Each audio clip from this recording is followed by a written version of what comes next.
वशिष्ठ जी ने कहा, अग्निदेव, आप सृष्टि आदि के कारणभूत भगवान विष्णु के मत्स्य आदि अवतारों का वर्णन कीजिए। साथ ही ब्रह्म स्वरूप अग्नि पुराण को भी सुनाइए, जिसे पूर्व काल में आपने श्री भगवान विष्णु के मुख से सुना था। अग्निदेव बोले, वशिष्ठ सुनो, मैं श्री हरि के मत्स्य अवतार का वर्णन करता हूँ। अवतार धारण का कार्य दुष्टों के विनाश और साधु पुरुषों की रक्षा के लिए होता है। बीते हुए कल्प के अंत में ब्रह्म नामक नैमितिक प्रलय हुआ था। मुनि, उस समय भू आदि लोग समुद्र के जल में डूब गए थे। प्रलय के पहले की बात है। विवस्वत मनु भोग और मोक्ष की सिद्धि के लिए तपस्या कर रहे थे। एक दिन जब वे कृतमाला नदी में जल से पितरों का तर्पण कर रहे थे, उनकी अंजलि के जल में एक बहुत छोटा सा मत्स्य आ गया। राजा ने उसे जल में फेंक देने का विचार किया। तब मत्स्य ने कहा, महाराज, मुझे जल में न फेंको, यह ग्रह आदि जल जंतुओं से मुझे भय है। यह सुनकर मनु ने उसे अपने कलश के जल में डाल दिया।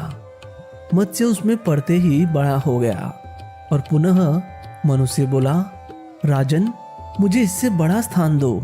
उसकी यह बात सुनकर राजा ने उसे एक बड़े जलपात्र में डाल दिया। उसमें भी बड़ा होकर मत्स्य राजा से बोला, मनु, मुझे कोई विस्तृत स्थान दो। तब उन्होंने पुनः उसे सरोवर के जल में डाल दिया, किंतु वहां भी बड़ा होकर सरोवर के बराबर हो गया और बोला, मुझे इससे बड़ा स्थान दो। तब मनु ने उसे फिर समुद्र के ही जल में डाल दिया। वहां वह मत्स्य क्षण भर में 1,00,000 योजन बड़ा हो गया। उस अद्भुत मत्स्य को देखकर मनु को बड़ा विस्मय हुआ। वे बोले, आप कौन है?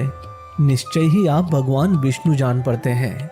नारायण, आपको नमस्कार है जनार्दन। आप किस लिए अपनी माया से मुझे मोहित कर रहे हैं?